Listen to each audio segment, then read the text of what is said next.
Okay.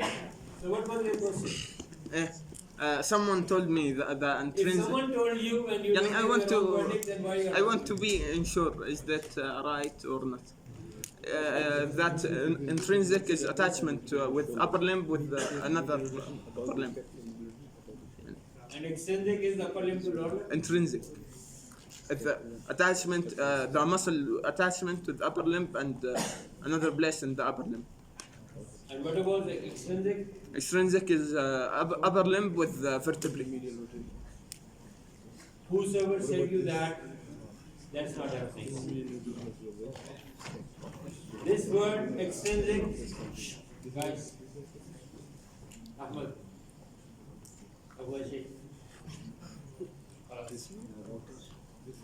So, this extrinsic and intrinsic word is not exclusive for upper limb or lower limb. This is for whole of your body. If you carry over with this info, then you will not fit, you will not find everywhere vertebrae. You will not find everywhere the bones of upper limb. Remember, intrinsic means in a small area, in a local area. That's why I use the term dakhli, inside. And kharji, extrinsics, outside. You are going beyond. I gave you an example of your hand. In your hand, there are so many muscles which begin their journey from the carpal bones and they end with metacarpals. They end with proximal or distal or middle metacarpals or phalanx. But these muscles are given the name of intrinsic because they are performing some action within a given space. Let's say you are counting on your finger. That's an intrinsic activity. But you are flexing, you are holding, you are doing this and that. These movements have been controlled and we need more power for those movements. So for those powers, we need muscles from outside and we need big and stronger muscles. So these big and stronger muscles are coming from my forearm, from my radius and ulnar. So these muscles who are coming from that far, these muscles has to be read under the category of the extrinsics. I hope you are clear now. Thank you. Any other question? I think before you he was raising his hand. Yes, Sir, in the slide which talked, slide number 10, which talked about functions of the clavicle, so I didn't understand the second point. What was that if you don't understand? Sir, bring it. I can go back.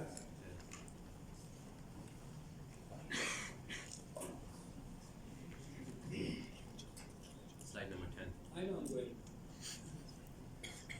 left.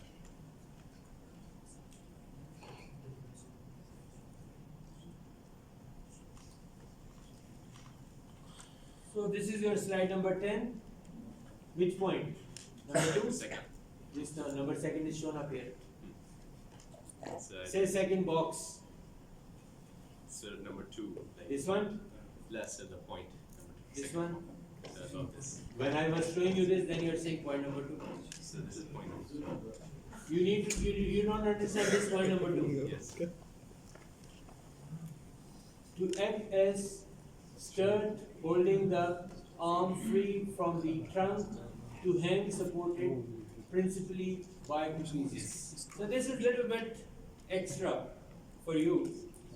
Primarily, if you don't understand, please bother for that. When I write something, when I prepare something, I go extra. And I think I will explain it to you, but no, I don't have time right now. Your question is valid, but it's not having any significant thing where I can go about in detailing for that part, but I will explain it to you. Right now I have to finish, this is my backlog, and I have my today's presentation as well. So for the time restriction, I cannot go through that. Yes. Could you demonstrate the movement between scapula and some of the movements of the shoulder itself? Rotation.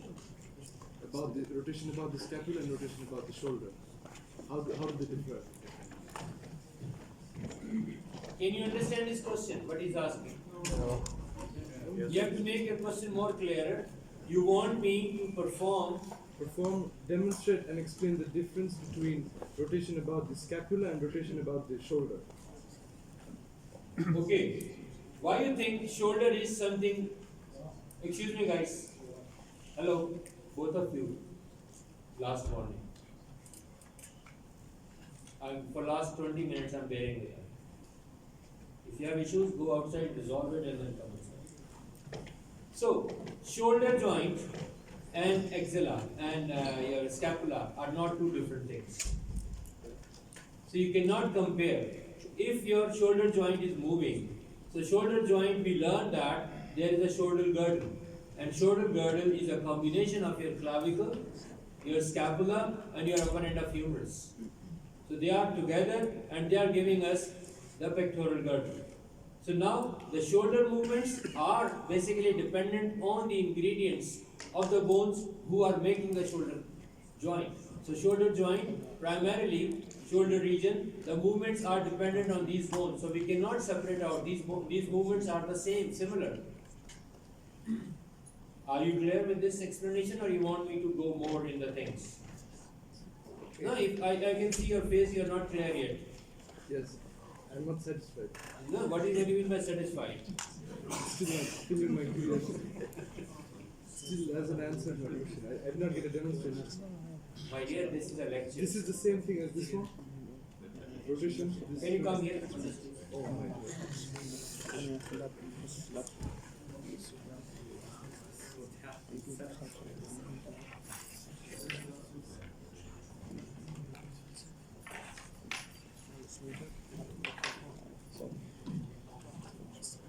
Put your question. What was your question? Show to your friends. So what do you want me to know? Is this your shoulder or scapula? No. It's not part of that. Is this your shoulder or scapula? No. This is elbow. Thank you. So shoulder and scapula lives here. Now, if you want me to movement at shoulder, ignore this part. This is flexion at your shoulder. This is extension at your shoulder. This is medial rotation at shoulder. This is lateral rotation at shoulder. This is abduction at shoulder. This is adduction at shoulder. And this whole thing is circumflexion at shoulder. Got it? Now coming for the movements of the scapula, this is where your scapula is. So in raising your hand from above to this part, if your scapula does not move upwards, your hand will not go up. Got it? So these movements, can you show me this movement of your scapula occurring? You cannot show you. Thank you very much. Sit down. What about this move? This one? Forward. Yeah. This is the flexion. You have different planes. Flexion at the shoulder is here. And this for shoulder. This one is what? You are doing it, you are gone in a different axis. But flexion at the shoulder is this. What is the definition of flexion? Decreasing the angle. So what is, remember, when you are talking about an action, you should be starting from a neutral position. So what is the neutral position of your body? Anatomical position. So perform that, you show it, demonstrate that, stand. Now demonstrate that. This movement is what? Are you decreasing the angle towards your body? Where are you decreasing? At your shoulder joint, where are you decreasing your movement towards the body? Where you are decreasing the angle? So you have to understand, guys, listen, we have different axes which are working for different movements. We cannot mix, we cannot handle every movement in one go. For different movements, we have different axes, and we are responsible. Like I understand what this gentleman was trying to ask, he was confused, and my job is to help you. My job is to help you. He was confused because he was mixing up the movement of his forearm with the movements which are occurring at his shoulder.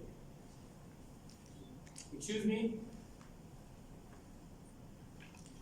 No, don't look at him in a blue scrub. No, Ghazal next to you. No, not you. The person next to you wearing glasses. Yeah, what's the problem? May I know the problem? I can see that. Then resolve it. Go talk, please. Are you clear with the things? Yes. So now, any issue with this, what we have learned and what we have dealt with? Any problem with this, this much part of my presentation? دكتور what يعني the nerve supply the pectoralis minor. What is the nerve supply of pectoralis? Everybody is talking next to you. Can't you read the slides? Should I open the slide again for you? Yes please. I think he want to ruin my lecture. Fine, I can take you to the.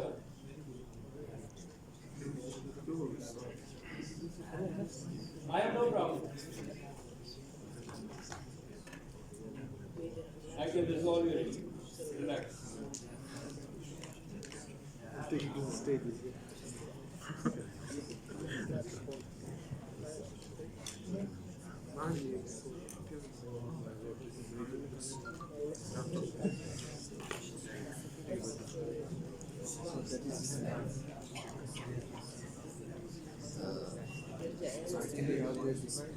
No, this is even harder.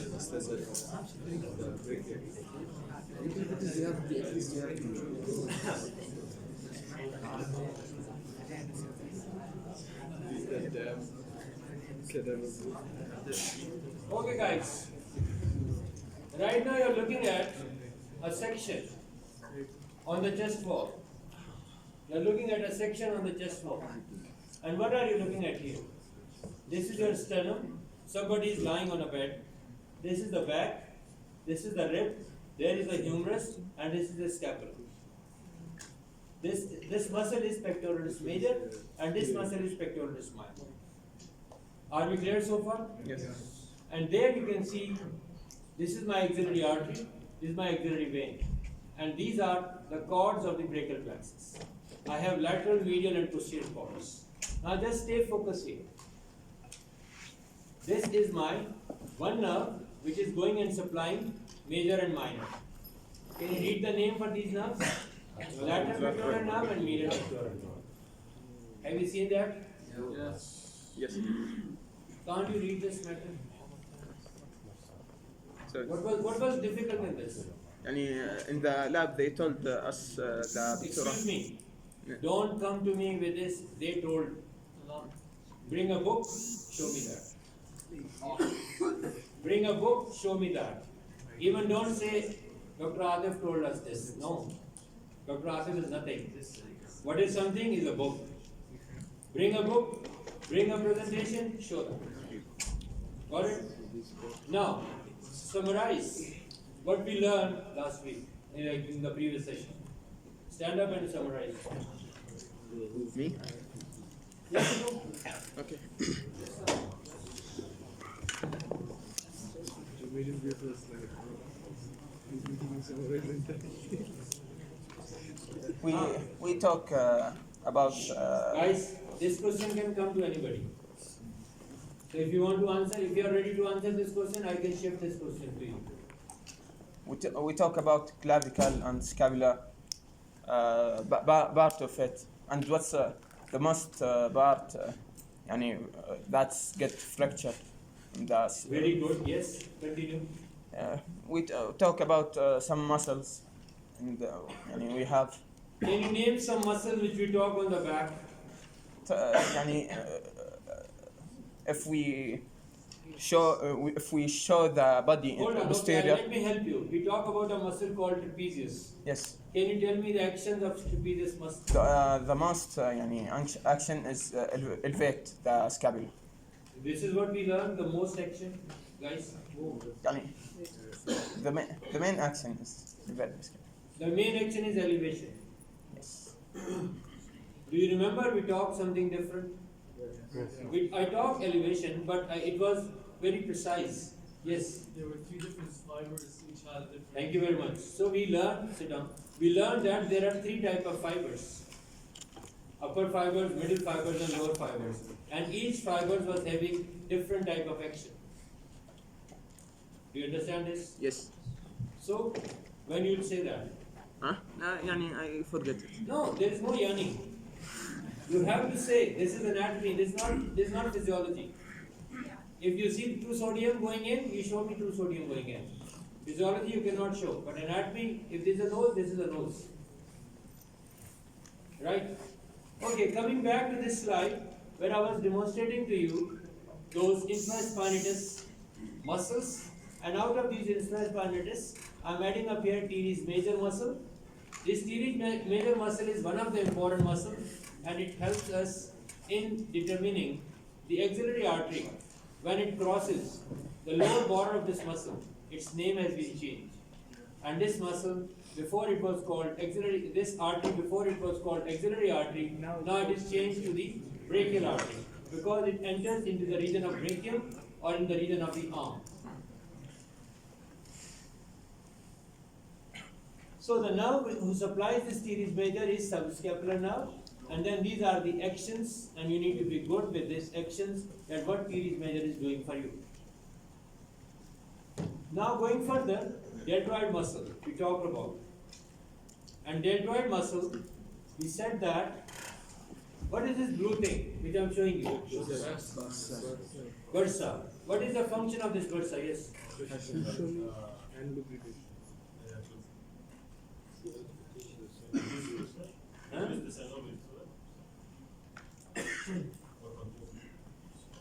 Yes.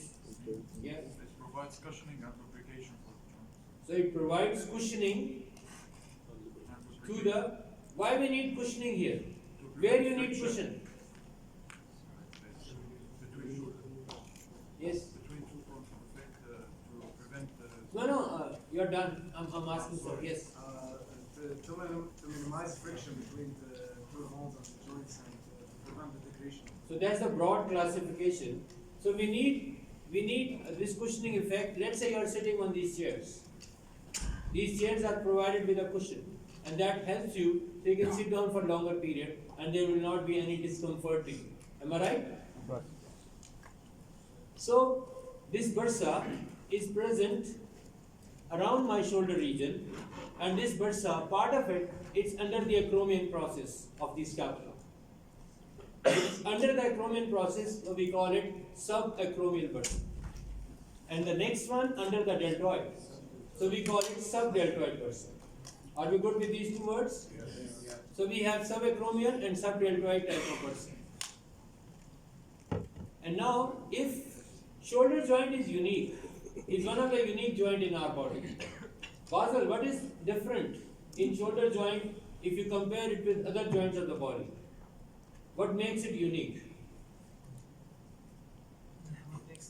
Okay, so first of all, in the shoulder joint is very, there's a lot of movement in the shoulder joint. It's not unique. Is it unique? Like you don't have a lot of movements at your wrist?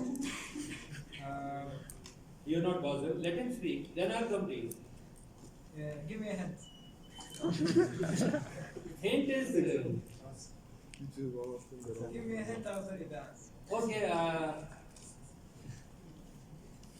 My hint is that shoulder joint is entirely different from other joints of your body. Maybe It's a synovial joint, it's a ball and socket type of joint, it's a multi-axial joint. We have flexion, extension, abduction, adduction, circumduction, all is possible here. But what is so different, what is so unique for this joint? You want to help him? Why don't you answer me? CBL. It's not TBL. Next you will be in line, so let's try on Basel and then it'll be. Maybe the number of ligaments in that area is, there's a large amount of ligaments. Maybe. May I know who are the ligaments here? There are okay. So there's the acromioclavicular ligaments. Acromioclavicular ligament. Is it a ligament of the shoulder joint? No. Then It's why not, you're saying it's it? like close. So you are about to tell me the ligaments who makes your shoulder. Coracohumeral ligament. Coracohumeral ligament makes sense. Glenoidal humeral ligament. Where is that? Is a new basal anatomy coming up? Capsule ligament. Capsule, yes. And something with glenoid ligament. Something with glenoid. Yeah, it's like about the inferior glenoid ligament. Superior, middle, and inferior glenoidohumeral ligaments. man's These all are the ligaments of the shoulder joint. Now, the question is, yeah, you're fine. Now you're gonna tell me why this shoulder joint is unique. Now can you tell me how many ligaments are there across your knee? Second, I will tell them. Five. Okay, rethink. My question was, guys, six. You don't know the answer? Can you speak, gentlemen? Yeah, enter. I know you are number one in TBL. You are the number one. You are a star of that day. I like it. Yeah, listen. It's not a judgment. What I ask you is not a judgment. I just ask you guys so you can be better doctors. That's it. Yes, sir. So you can try. You can make a mistake, no problem. Your mistake is not my success. Your success is my success. Okay, say it. I think there are four. There's supposed to be four. Each side. Four make them. Okay, what's wrong? Why are you standing? You want to think answer. I cannot see you? Sit down. I said four. Four me. You want to say something? Yeah, I want to say why the shoulder is unique. Uh, I think because it has the glenoid labrum. okay. This labrum will also we have for the hip joint also. Yes. Yeah. Because of the brachial plexus, when the nerve that So brachial plexus is making it unique. because the nerve come from one point and spread from the arm and the No, Rayan, tell me. You're talking. Yes. Yeah. It allows for, it can move up and down. It's not in a fixed place. Like, for example, the pulse. Guys, any other version? Yes. Tariq, you want- has three bolts. My knee joint has 12 bursas. Posteriorly, but from the inferior side, there aren't much protection.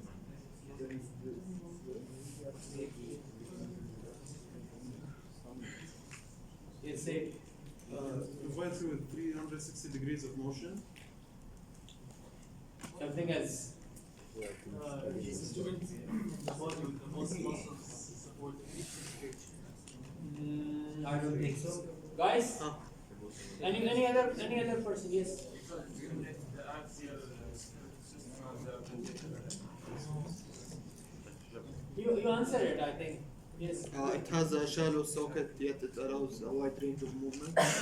That's not the reason. That's rather a problem for this. Guys, now listen to me carefully. Shoulder joint is unique because this joint, normally the joints we have bones, they articulate with each other. And then they are covered with ligaments and they were supported with the muscles who bring movement. But shoulder joint is unique because we have bones, they are covered with ligaments, there are muscles, and then we have bones. So muscles have been sandwiched. If you can see, the answer was shown on this image. So inside there is the head of the humerus and the glenoid cavity. Then so many muscles are covering it, and then on top of it, I have this acromion clavicle and this coracoid process. They all are overlapping. That's why we need bursas. You can see this bursa is going under the acromion process. So this joint is overlapped. Normally, every joint is overlapped by muscles.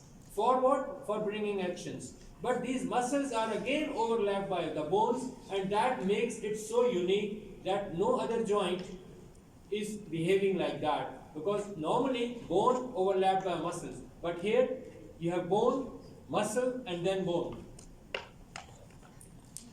You are inviting him inside? Yeah, sit down. Be courteous. Okay, I appreciate. Are you good with this? So that's why we need bursa. Now, what happens?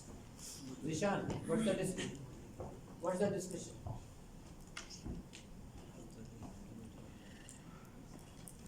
Your name is not Zishan Hasan? What's your name? Zohaib Hasan? So why are you talking? So this place is one of the very mobile joints, more susceptible for injuries. These bursas, they are helpful. They are designed to prevent the effect of pressure and effect of certain other issues. So if this bursa is not there, so there is little bit problem with this bursa got inflamed. And when we perform a little bit movement at the shoulder joint, we are unable to do so. So we are unable to perform any movement if this bursa got inflamed. And once it is inflamed, we call it bursitis. If the head of my supraspinatus muscle got inflamed or have some kind of thickening or have some kind of changes, age-related changes, osteoarthritic changes, so this all will affect the mobility and the movement which are occurring at my shoulder joint. Are we clear? So people, those who are affected with these problems, what they do, they stop moving, they stop using that shoulder joint.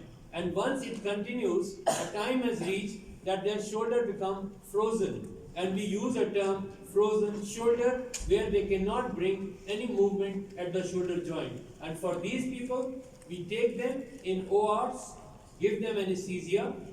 Under the effect of anesthetic medication, forcefully we move their joint, shoulder joint, so that we can achieve this movement. And then after that, we give injections within the joint spaces, and then we add on with physiotherapy, and then these people are back to their normal life. And who are the people who are affected by these kind of things? Are the old age people. They are broadly affected with this. So this is another bursa which is under my subscapularis. So now this is the inflammation I talked about, and we usually give injections. These injections primarily they contain painkillers and some kind of steroids and local anesthetic. This injection has a value for around 3 months. But after 3 months, the problem will come again, and patient will need again this. This is not an ordinary injection which a nurse gives in the muscle. This injection has to be given by an expert, and then because it has to go into the joint space, it has to go into these deep-seated structures, and the effect of this medicine lasts roughly around 2 to 3 months. And if someone needs repeated injection of this kind, we need to go for total joint replacements. Total joint replacements are needed, like you have seen people having their total knees has been replaced, hip has been replaced, and same is occurring with other joints of the body.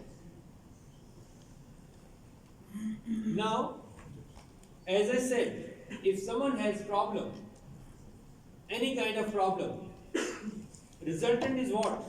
You are unable to bring this movement at your shoulder joint. And this whole thing is giving you an arc-like pattern. This is the range of that arc.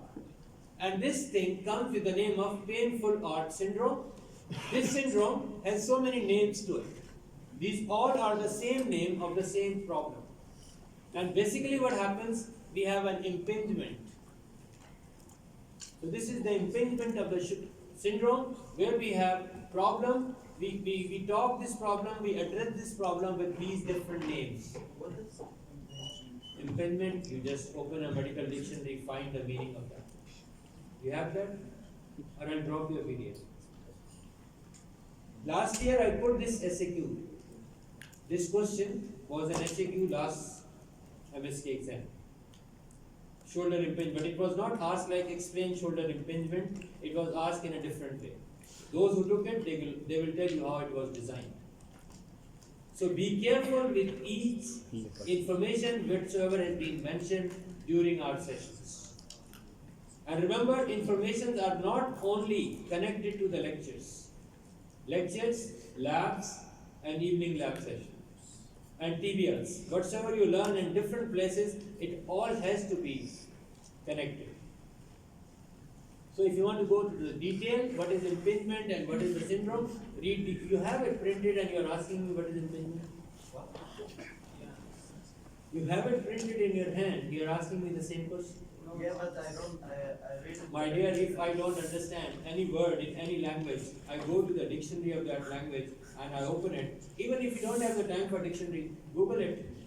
Dr. Google tells you everything. Are we good so far? Yes. Any problem? Then we come with, okay, ignore this slide because I will be dealing this slide next, not now.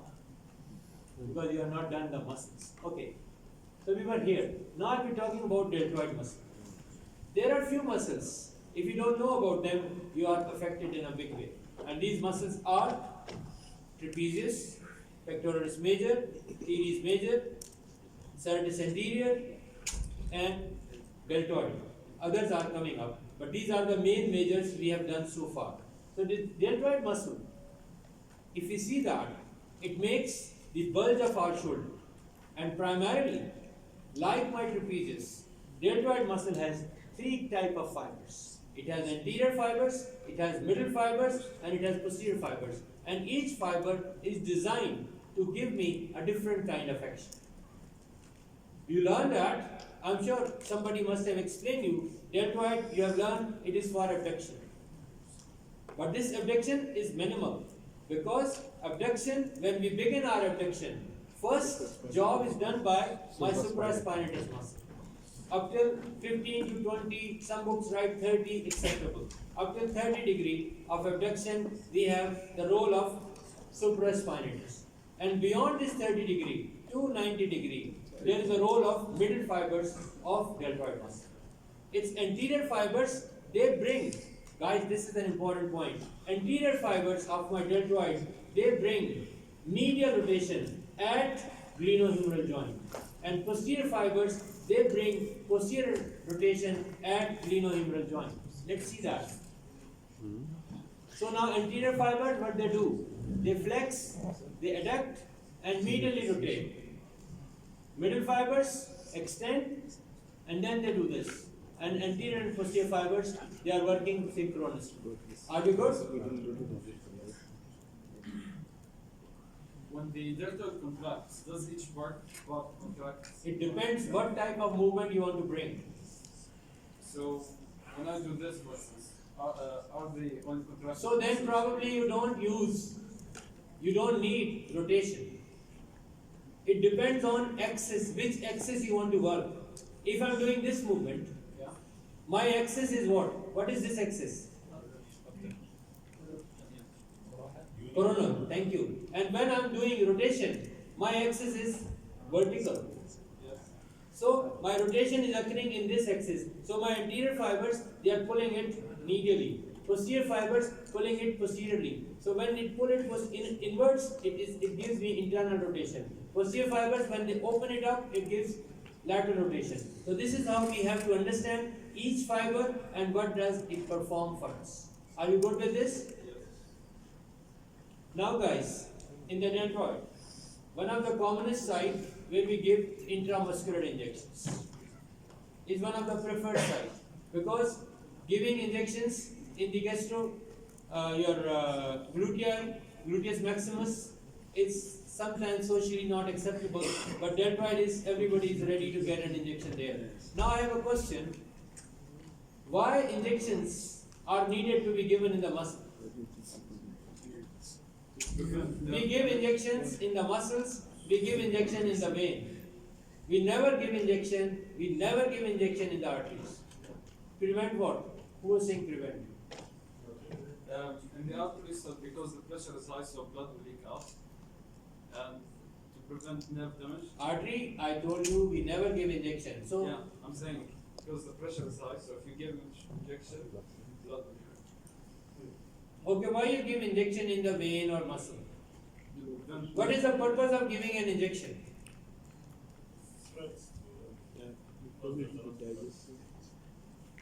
So if you give to the artery, what will happen? It goes directly where? Outside. Your artery goes to the heart. So no, you are talking, you started with an artery, now you jump to the vein. Stay in one thing. The artery will go to the cells. body. So whenever you give the vaccine, it's gonna go into Any other idea? Doctor, because the veins goes back to the heart and then it pumps to all the body parts. But if I put it through the artery, maybe I cannot. Maybe it will go to one organ only or something like that. Guys, what happens when we give injection, when we take a tablet, our body does not know. Injection does not know. Does your injection knows that where is the pain in the body? Is there any injection you get it? This injection is for pain in shoulder. This injection is pain for pain in the knee. This injection for pain in the headache. This injection is for pain in your foot. So we have simple. Let's say, let me take a tab. Simple Panadol. How a Panadol is beneficial for your headache, to your other pains? Because these medicines, first they go for systemic absorption. It absorbs in the system. When we take orally, it absorbs. From absorption, it's been absorbed and then it's been transmitted through the vessels, through the veins, to the heart. And from the heart, this blood is being pushed for the whole of the body. So this medicine, the internal part of this medicine goes everywhere in your body. And wheresoever you have prostaglandin sites, it blocks there and releases the pain. Same goes when you give injection in the veins, it takes it to the heart. From the heart, the blood which is being pumped, it carries that medicine and it reaches to every organ of your body. And where we need pain relief, it will be effective there. Where you don't need pain relief, it will not cause any benefit. But we don't give in the arteries because arteries are not going to the heart. They are going to very specific part of the body. If I take your explanation, you try to inject, it will come out with a pressure, obviously it does. But even if you are managed to push some blood into an artery, it will reach to that pertinent part and it will not be effective. So now my question was originally, why we give injection in the veins and why we can give injection in the muscles? Veins are a lot faster than tablets. We are not comparing tablets, we are talking injection to injection, in the muscle and in the vein. I'll be coming to you, Faris. No, the one who started, he should complete it. Why are you lifting his hand? He has a problem with his hand? Yeah. Come and I'll fix it for you. Also, the nerve endings to avoid the Man, if you know it, jump in that, otherwise say I don't know. Yes, Faris. So the reason why you would want to inject it into the veins is because remember how you were saying in arteries it would go to that specific location? Get out of the artery business. Yeah, okay, sorry. So when you inject it into the veins, it would go back into the heart, and once it would go into the heart, it could then be pumped through the aorta to the rest of the body. Okay, if you give it in the muscle, where it goes? To that specific area within the muscle. No. You give it in the muscle, it will be absorbed, it will go into the heart, and then it will be pushed back. Both of them are going in the same. You want to say something? Yes, gentlemen. Yes, in the muscle, go in the heart, but with a little amount, not like in the vein, by the vein. Maybe this medicine you take it by the muscle, if you put it in the vein, it will affect the heart. Both of the situation, the medicine is going to the heart. Yes, but for the amount, in the muscle is like a drop. No, your answer, no, you are originally right, but then you deviated. Yes, you want to say something? It stays longer on the. Thank you very much. Give a big hand to him.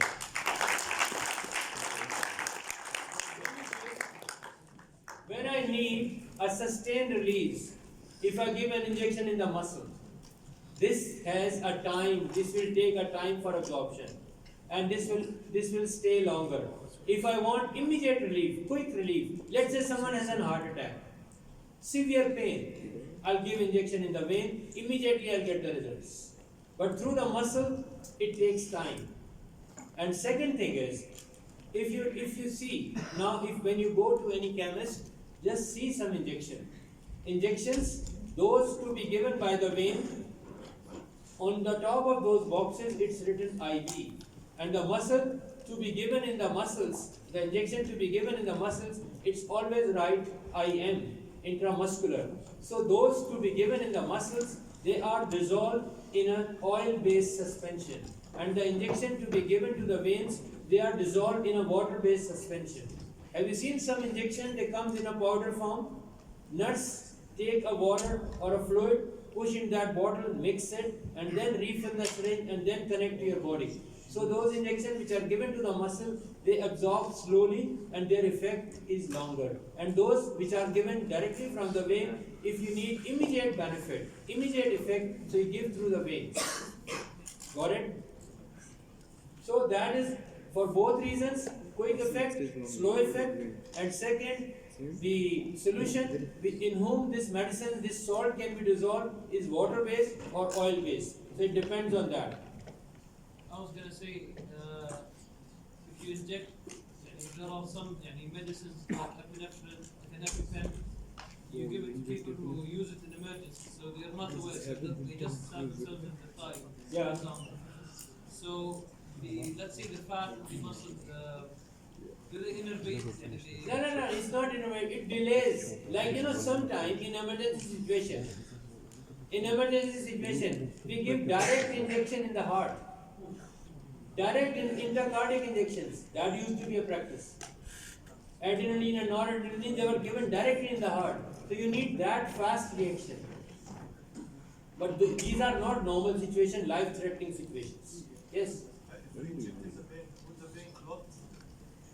If you inject in the vein, Cause clotting? what it cause?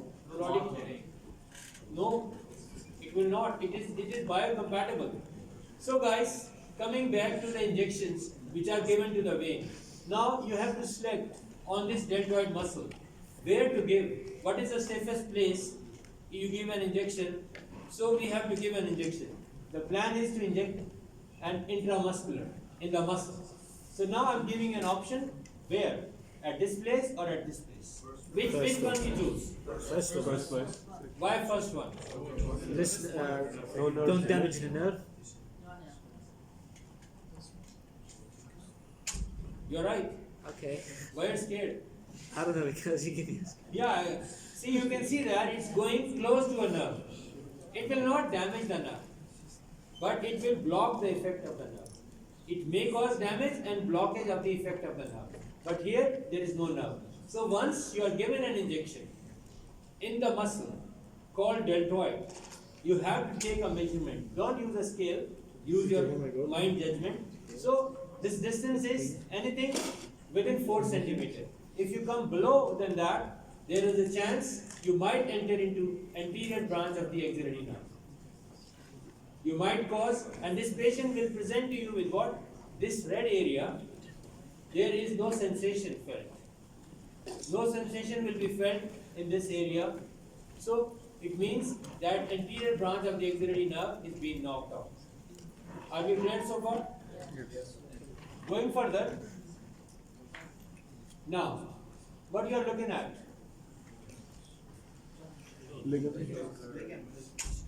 Ligaments, really? Can you show me any of them? Which joint? Joints between bones and bones. Shoulder joint?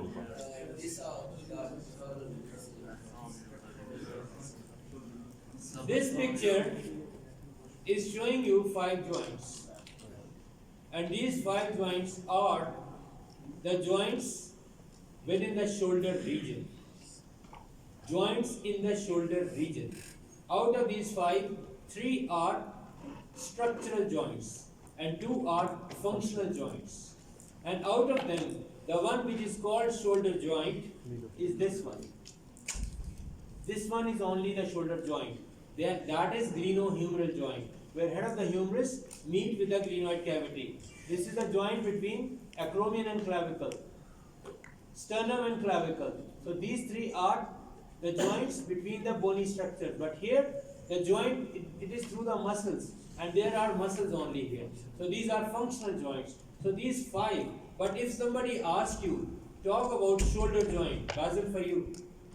If somebody asks you shoulder joint, your answer should be focus in this circle, which is targeted at, which is named as glenohumeral joint, between the glenoid cavity and the head of the humerus. That is my glenohumeral joint. Are we good? Yes. Now let's talk of this glenohumeral joint. We talk almost about these things. Let's reconstruct. let's put the labels. Are we good with these things so far? What is this red dotted line? Anatomical neck, fine. And what about this surgical neck? So what is the difference between anatomical neck and surgical neck? Number of Yes. Yes, you. The anatomical neck is under the head, and the surgical neck is under the. Then why we call it head number 1 and neck number 1 and neck number 2? Upper neck and lower neck. Yes. Surgical neck where fracture happens. The surgical neck where fracture happens. You want to say something? He took your answer. I'm sorry for that. Yes. The anatomical neck is the true Only neck. the anatomical neck. Talk about surgical neck. Surgical neck is where most fractures happen. Most they are saying the same. If you have a different answer, then say it. Yes. Your answer is gone. Yes. And we, I will add, and we will do a surgical, a surgery for in this place. So if somebody broke here, you will not do a surgery? No, it's hard to do it in anatomical. How you think is hard? You just give one incision, everything is open. Come to me in the lab, I'll show you how to give an incision, how to get it. If a fracture happens in the anatomical neck, we need to replace. If it's happened in the surgical neck, we can fix it without replacing the whole bone. Really? It's a new information. Thank you very much. Surgical neck fracture because I want to object. surgical. Any other idea? Basil, you have some option? So we can clap for you. The surgical neck is thinner in diameter, so like it's smaller in diameter. So then why they call it surgical neck? They could call it truncated neck. So then it's weaker. No. It's outside of the joint. Get out of the joint. You said something. I want everybody to participate. Yes. I think I have the surgeon's bracket. No. Surgeons are there for help in healing. They are not there for breaking it. For breaking you hire someone assessor. Yes. They have said it, my dear. That requires surgery. Or if it's fracture other place, you don't require surgery. No, because some like fractures can go with like therapy. No, my dear, that's not the answer. It's where the muscles of the Excuse me, gentlemen. If you have some logic, if you have read somewhere, then you can answer me. But just guessing is not the answer. You have some clue for your answer? Yeah, but Yeah. It's been said, if you want to say something, first judge your words, that is it appropriate, is it meaningful? Then say, saying for saying is not the option. If you want to say something meaningful, yes? Blood supply? What blood supply? Blood supply is higher.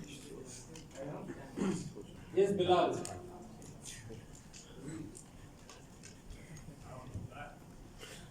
You don't know. No, doesn't matter. Gentlemen, I don't need, like if I want to address Abdul Majid, I know where is he. If I want to know where is my friend Bengali, I know where is he. So there's no need. Yes? Because we don't have the impact wound in the exercise.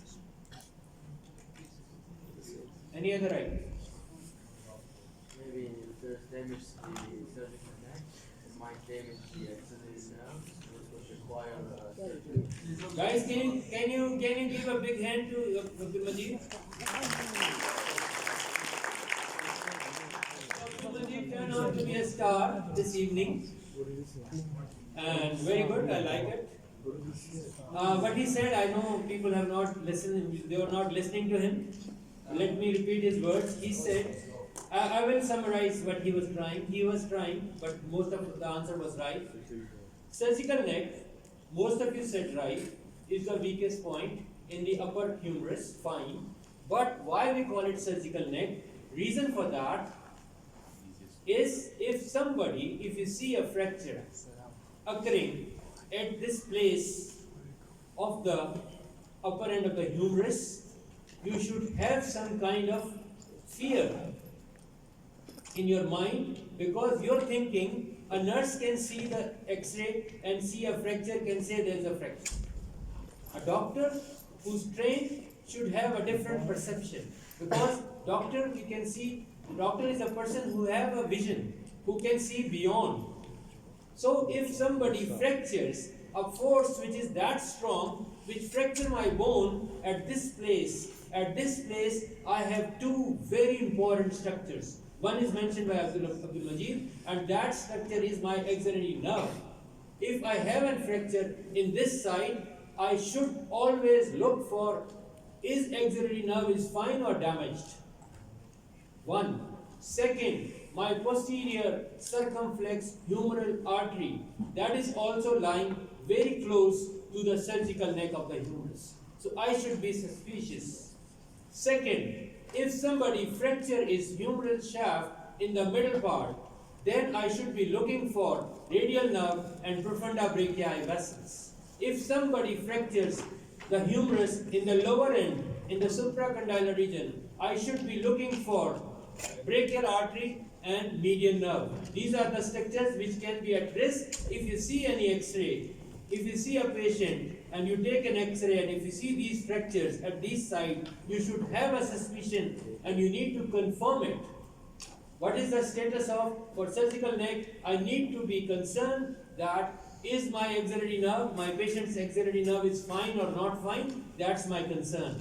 Profunda artery, posterior circumflex humeral artery is fine or not fine. If I see mid-shaft fracture, I have other suspicion. If I see lower end of the humerus fractures, I have other suspicion. So these suspicions are connected with these sites. Are we clear with that? Now I have a question to you. You want to examine the axillary nerve. Let's say a patient has broken his axillary nerve. How I'll check with it? How I look for that? Basil want to say, or Basil you say? You raise your hand. Give someone else a chance. No, I'm giving you a chance because you had a problem with your previous answers. I'm giving you an extra bonus chance. There's a problem with the. Like I'm telling you, there is a damaged axillary nerve. Problem with the deltoids, and there will also be a problem with the teres minor muscles. My dear. So lifting the arm will be difficult. Lifting the arm will be difficult is your version. Yes, gentlemen. I will examine him and test if he can raise his arm after 15 days. So you are saying the same thing, my dear. You and Basil have the same answer. I can give you more. No, not enough done. Yes, Tariq want to say something. So you are saying the same. You are saying in different tones, but the same answer. Yes. His axillary nerve is damaged. You can't rotate on the. Wow, another option. Guys, in the previous talk, we talked about if somebody breaks a bone, don't move that part. You remember that? You remember that? Yeah. If you go back a minute, I was showing you the same picture. Let me go back.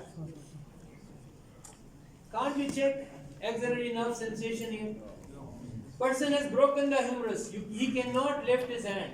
There's no abduction, no medial rotation, no lateral rotation. And asking a person who broke his bone already, broke his shoulder already, asking him to lift, he will cry. You cannot do that. And you cannot test it. So you just check the sensation. Just checking the sensation, it tells me that at least the sensory part of my axillary nerve is working or not working. Simple. So use logic. Those actions, fine, when we are checking the motor activity. But once we are assessing the sensory activity, we need to look for these things. So please be careful when we are examining our patient, we should look for sensory component as well as motor component of a nerve. So we were here. Surgical neck. Are we done with this issue? Yes. That why we call it surgical neck and what are the advantages of knowing this place and what is your role as being a doctor if you see something like that, how you'll be reacting. Going further, let's talk about the ligaments. I started with Basil, but let me sum it up now. But before that, your patient will never come like this to you. If you have a fracture, you will never see this image. You will always see something like that. And you should be good. You should be able to identify different bones and their different parts on the given x-rays. And you should practice on these things. We will ask you these in the exams. Now, coming back where we were. Let's talk the ligaments. Can we include this ligament? We all know this ligament is between acromion and the clavicle. We call it acromioclavicular. Coracoclavicular ligament, and we learned that it has two parts, conoid and trapezoid. If this ligament, is this ligament related to my glenohumeral joint? No. Yes or no? No. The joint between acromion and clavicle, is it related to my glenohumeral joint? Yes. No. This is my glenohumeral. Ashwar, which distance? Now, this ligament is far away. This transverse ligament, is it related to my glenohumeral? Yes. No.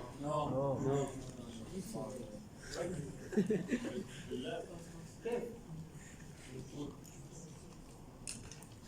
Kalivani lab, just see it. None of them is related to my glenohumeral.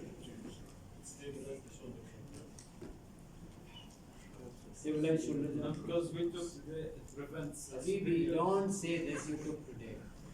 You are taking today also. And you have books also. Now my first ligament, Ghazal said this answer, if you remember him. Capsule. Capsule, first ligament. It's covering what? Glenoid and labrum or not? Yes. Glenohumeral ligament. Then there is an outpouching in my glenohumeral ligament. What is the purpose of this? What is this thing?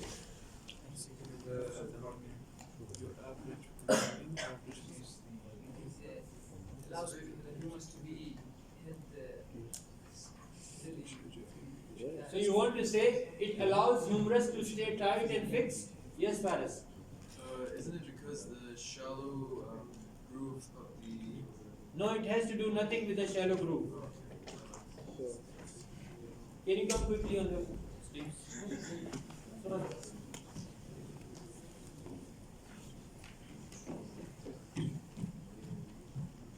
Now, he is wearing a scrub and a coat. You have something? If you want to go, then go. If you want to stay, then stay. Take your coat. No, need it. That's why you're called it. This is the liberty when you're teaching boys. These are the problems. So now, his shoulder, look at his shoulder. This is comparatively narrow. If you see this sleeve, this is bigger, but it helps him. Space for movement. It provides him a space for what? Movement. Thank you very much. Yep. So guys, this, we call it axillary recess. We ask you this thing, give the significance of this part. The significance is this recess provide freedom when I'm moving, when I'm bringing movements at my glenohumeral joint. If you are wearing a tight dress and if you move, what will happen? You'll rupture your clothes. If it's so tight on you, if you are wearing your younger brother's shirt and whose, let's say your size is L and his size is double S, well, then what will happen? You can hear a sound. Got it? So this recess provides freedom for the head of the humerus to perform free movements at glenohumeral joint. Are we clear? Now let's add on further ligaments. This is my one. And we call it coracohumeral ligament. This is related to my glenohumeral joint. And then I have 3 ligaments which are present Inside. within the capsule of my glenohumeral joint, and these ligaments are not visible from outside. They are present within the fibrous capsule, and they are doing what? They are increasing the thickness, making the capsular ligament more stronger, and we call them superior, middle and inferior glenohumeral ligaments. So if somebody asks you, name the ligaments of glenohumeral joint, your answer should be capsule, coracohumeral, superior, middle and inferior glenohumeral ligaments. Are we good? Yeah. Let's go further. So they are there for capsular thickening. What is this? The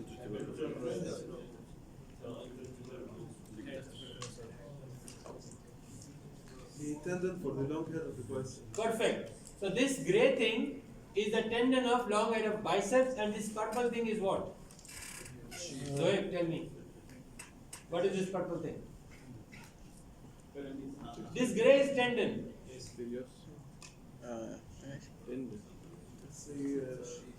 You are Zoe. You are changing it.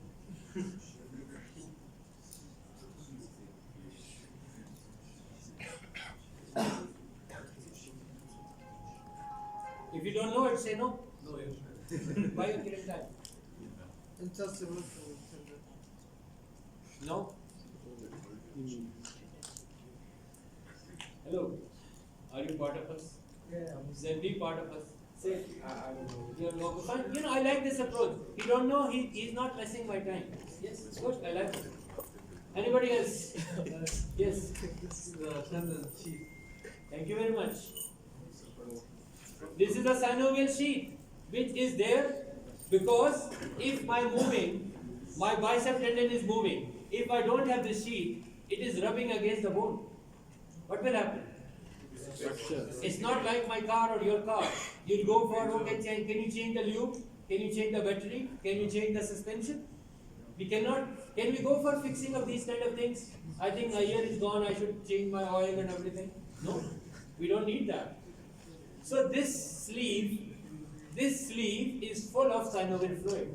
And through this sleeve, my tendon of biceps, long head of the bicep, its tendon, it passes because it's going above and is attached to the supraglenoid tubercle. And this is one of the factors which is keeping my head of the humerus in its position. One factor. Second factor is my coracoacromial ligament, and then I have these outpouching bones, and these bones are acromion and the coracoid process, so they all are preventing the upward dislocation of my shoulder joint, and they are preventing the upward dislocation of the head of the humerus. Are we good? Yes. So now we are good with that, but we don't want this to be moving across, so we need to put clips on that, and these clips are famous with the name of the transverse humeral ligaments, and their job is to maintain this tendon and its synovial membrane in its place. Are we fine? Yes. Now these are the muscles who brings different movement which are occurring at the glenohumeral joint, at the shoulder joint. So who brings the flexion, guys, if you don't know this slide, you'll be affected. Be good with this slide.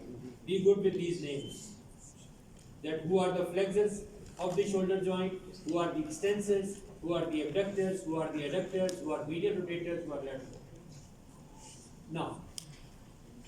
Now we will be understanding, we'll try to understand how dislocations are occurring at your shoulder joint. I remember 3 years back, we put a question in MSK, final, SEQ. Question was, they were provided an X-ray and they were asked, diagnose which type of fracture is visible to you, which type of dislocation is visible to you. Right? Your students have to identify what type of dislocation is there. So can you tell me, you have taken the lab session on the shoulder joint. So can you tell me what type of dislocation is occurring at your shoulder joint. What is the most common pattern of dislocation? Anterior dislocation. Anterior dislocation. Any other idea? Subluxation. What is subluxation? This partial dislocation. Partial dislocation. So, was this my question? What was the question? What is your answer? You have to decide what are you talking. I'm talking Shimal, you're answering Janub. Inferior dislocation. Your friend says inferior dislocation, you're saying anterior dislocation. Is there any consensus? Both of them are right. The one who says inferior dislocation, he's also right, and one who says anterior dislocation, he's also right, and one who says posterior dislocation is also right. So now sum up the whole thing. Everything but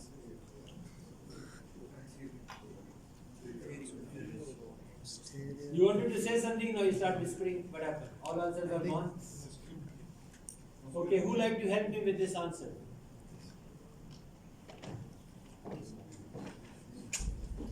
Any idea?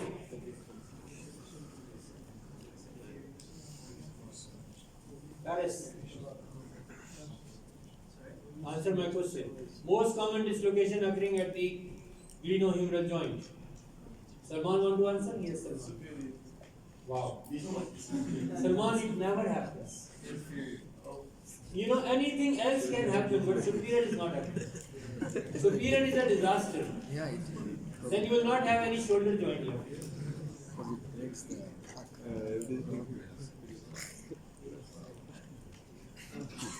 So these were glasses for sitting in the class? There were some glacier glow here. Okay.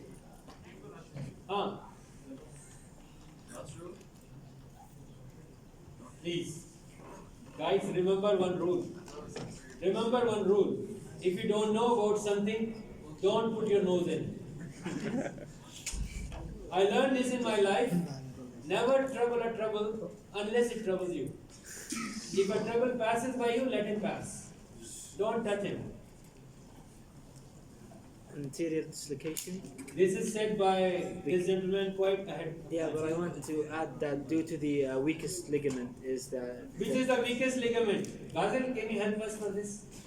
He is bringing, you know, you may be disagree to him. Which is the weakest ligament? The least, I know what are the least common dislocations and what's the most common. So tell me most common. I'll tell you least common. Tell me least common. Okay. Inferior dislocation is one of the least common. Wow. Wow. Superior. Now just stay. Superior and inferior. Both. Now stay. Let's stay with his answer. And okay. Anterior, inferior. Anterior and inferior is what is most common. So, Basil, what is your answer? Superior or inferior? Superior is the least common. Okay, fine. Because I said to Salman this thing. I didn't get it. You are busy with your screen. Okay, guys, let's resolve this. Let's resolve this. And if you have an answer, you should have a reason for that. Why you are saying that? Now look at this. This is my glenoid cavity. And this is the glenoid labrum. Somebody mentioned about this. Thank you. Why we have this glenoid labrum? Can you tell me? To deepen. Thank you. Deepen. To increase the depth of this glenoid cavity, which is almost shallow. Now, let's look at the supports. This is my tendon of the biceps. We can see the capsule. We are looking at a joint, glenohumeral joint, laterally. This is the recess, we know about it. Who's this muscle? Supraspinatus. Who's this muscle? Infraspinatus. Teres minor. Subscapularis. Rotator cuff muscles. Bursa. I have this ligament. Which ligament was this? Thoracoacromion. Very good. And then I have deltoid. So Basil and Salman, for both of you. Superior dislocation. How many of them are preventing? 1, 2, 3, 4, 5 factors. So superior is not possible. Now, You said anterior, but I see anteriorly, this is anterior. There I have, no, this is posterior, this is anterior. Anteriorly I have a ligament. Posteriorly I have muscles. But inferiorly, there is no support. Nobody is preventing, it's open. You forgot to close the window. A cat can enter. So, inferiorly there is no protection. This is nothing, this is a fancy thing. So this is the weakest part. There is no support here. So inferior dislocation is the most common dislocation occurring at the glenohumeral joint. Now those who use the word anterior inferior, I take their answer right. Why is that? How many of you have used the cars which has manual transmission? You drive them with a stick because you want to use it for drifting and other turbo purposes. Right? What is the rule? What is the rule in your driving? For every action, you need to put the stick in a manual mode, then you can change the gear. First, second, third, fourth, fifth, turbo, whatnot you have. So same is applicable here. First of all, when there is an assault, once there is a trauma occurring at the head of the humerus, it comes out of the space through the weakest part. It comes inferiorly.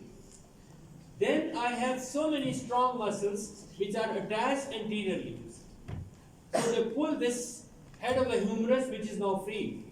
So they pull it anteriorly. So first it goes inferiorly, then it goes anteriorly. Sometime it goes posterior.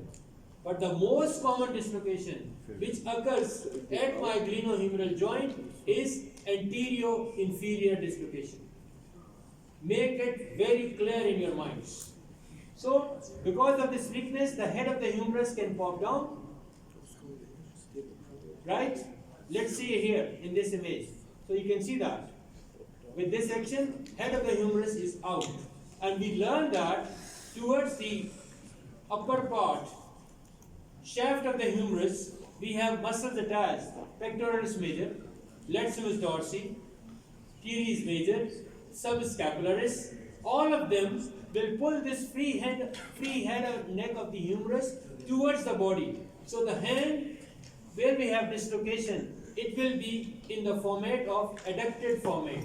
It will be added towards your body. It will not be abducted. It will be adducted. So it will be close to your body. That will be the status. So if you examine somebody, number one, can you compare the difference? Yes. The contour of the shoulder, look at on the normal side and look at the disease side. Where dislocation has occurred, this contour is lost. This contour is lost. And second, this hand is more closely packed with your body, where you have problem. The other hand is away from your body. So it is an adducted format. It goes because this moves anteriorly, because it's now free. It's not been kept in a place. Are we clear with this? Yes. Can they just push it superiorly again? With all those forces, how you can push it? If you can do that, then you can at least kill someone, then it can happen. So how do they fix it? No, it's usually not possible. We're talking usual, common, normal. It can happen. It depends on how you throw someone from 20th floor on his hands. It might happen. Wait, so then you know how people can pop their joints back in? What would that dislocation be? I will talk on that. Popping is not the dislocation thing. And popping will not promote dislocation. So like when someone says, I dislocated my shoulder, then... It happens. I can tell you. I have seen people like that. I have treated people like that. So guys, are we good so far? Yeah. So now, when you see an X-ray image, can you compare the previous X-ray which you have seen? Now can you see that where is the head of the humerus has gone? Yeah. Down. Can you see here? Yeah. Inferior, anterior, inferior. First it goes inferior, then it moves anterior. First it got inferior, then it moves anterior, or sometimes posterior. Posterior is not that common. Are we good? Yeah. So this is happening. Now, medial rotation, explanation for that. Subscapularis muscle is attached here. When it's pulled, it rotates the bone. So we have adduction and medial rotation. Right? Are we good? Yes. Now, this is the treatment. Treatment is what? You try to put the head of the humerus back into the glenoid cavity. It's not like you just ask him and he will go on its own. There is a maneuver for that. And everyone cannot do it simply. You have to learn it. Once you're trained, it's a 1 second job. So you put it back, it goes, when it goes in, there is a light click sound. And patient will be pain free. All of a sudden, someone who was in a severe pain and agony, now he turns out to be pain free. The moment the head of the humerus comes back to its normal neutral position into the glenoid cavity. But as Faris has identified, I remember one of my patients, he was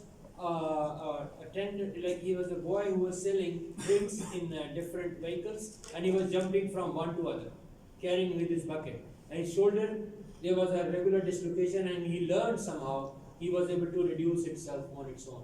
And every time when it's dislocated, he can do it himself. He learned that. A patient learned that. And one day it was not going. Then he came to us, and then we repaired his glenoid labrum. Everything was damaged because he was an habitual dislocator of his shoulder, and then he had it all. So what we do after releasing, after putting the head of the humerus back in its place, then we apply this bandage. We call it body bandage. We call it body bandage, and we leave it for around 4 to 6 weeks time. In the meantime, things will stabilize, and after that, patient will slowly adjust it with rehab, and he can go back to your normal work. So this is how we treat with the dislocated shoulders. Now this is a detailing of dislocation. If you want to read, you can. Now, I'm showing you a real image. This is an incident happened last year. This car, there were 5 people in this car, and it rolled over from this height. It rolled over from this height. And this is a condition after, once it has reached, after rolling over. This is the condition of one of the person who was affected. Look at him. Look at his shoulders. Can you see that contour? Yeah. Compare the sides. Now, this is the X-ray of it. What do you see in this X-ray? What is interesting? Here. Separation. Separation. We call it shoulder separation. Guys, shoulder separation is different. This glenohumeral, if this was dislocated, we call it dislocation. If it is moved from this place, we call it dislocation. And now if they are separate, and you remember we had a ligament which was attached above your coracoid process, conoid and trapezoid. It was holding, it was anchoring the clavicle. That has also gone. So now clavicle is lifted. You can see that under the skin, the elevated bone. So this is the condition, same person. Now let's see the mechanism. It falls. And what happens? This is a normal situation. After this fall, there might be a damage, and there might be fracture. Got it? So this condition, somebody can have this all 2 or 3 damages, or maybe 1 or 2. This we call it as shoulder separation. And one of my objectives for this session was we should be able to differentiate between separation of a shoulder from dislocation of a shoulder. Now can you do that? Now with this person, what we did? No. This was a treatment with the same person.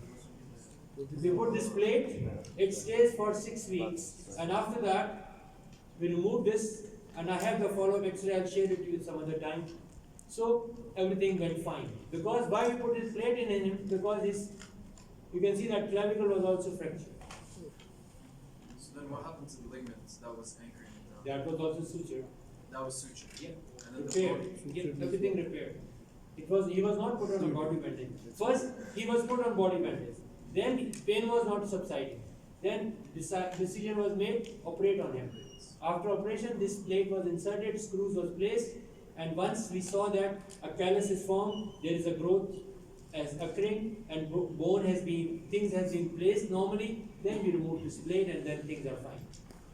So now I hope you understand a shoulder separation and a shoulder dislocation. Guys, sometime now we don't open joints.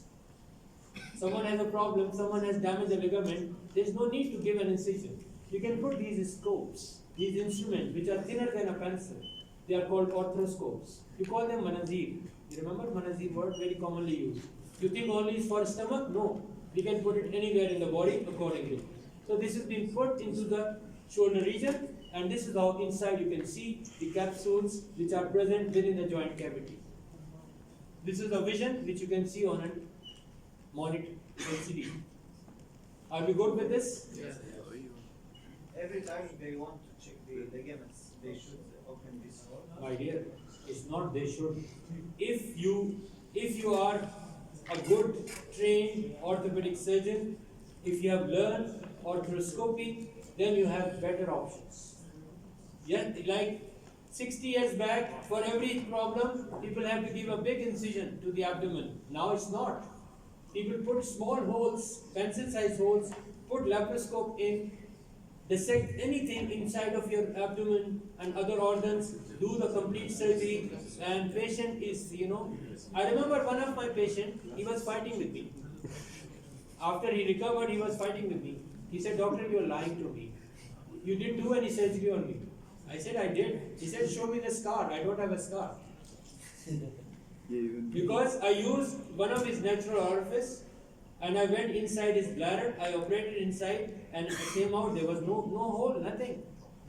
So, with the newer things, now you can change the face of all your things. What is the advantage of using these things? Your patient can go back to his work maybe 4 to 5 weeks time. But with open surgeries, we need months. Then one can start normal activity. Normal activity may need a year time. But here you can start working. Just think, so many sports players, your soccer players, they have injuries to their knee. If you open their knees, when they will be available for the next match? A year plus. But by now with arthroscope, you fix their ACL, PCL, and they can be available for next season. I mean, how can they see if the ligaments? My dear, for this, how can? You have to pass Al-Faisal, then do a fellowship, get a training, then you will know. Okay? Huh? I will not go into the previous slide, just ask.